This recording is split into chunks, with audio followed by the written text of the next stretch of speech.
Hello mga kaibigan, maligayang pagdating sa aking channel. Ang kwento ng pag-ibig ni Afra Sericoglu at Mart Ramazan Damer ay kinoronahan ng kasal. Ang pagkakaibigan ni Afra Sericoglu at Mart Ramazan Damer, na nanalo sa puso ng isang malaking fan base sa seryeng Kingfisher, ay naging pag-ibig. Sinasabing sina Afra Sericoglu at Mart Ramazan Damer, na nabighani sa madla sa mga karakter na sina Siren at Ferit na ginampanan nila sa serye, ay nagpasya na magpakasal. Ang pahayag na ang mga sikat na aktor ay nagpaplanong magpakasal sa isang espesyal na petsa para sa kanila ang nagpa-excite sa kanilang mga tagahanga. Isang magazine writer na umano'y nagtakda ng petsa ng kasal ng sikat na mag-asawa ang gumawa ng sumusunod na pahayag.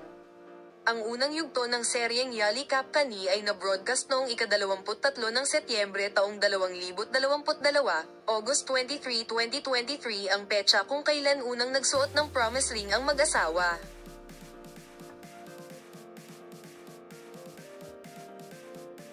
Maya-maya ay hinubad na ni Afra ang singsing dahil may konting sama ng loob. September 23 ang turning point ni Mart, kapwa sa kanyang acting career at sa paghahanap ng kanyang makakasama sa buhay.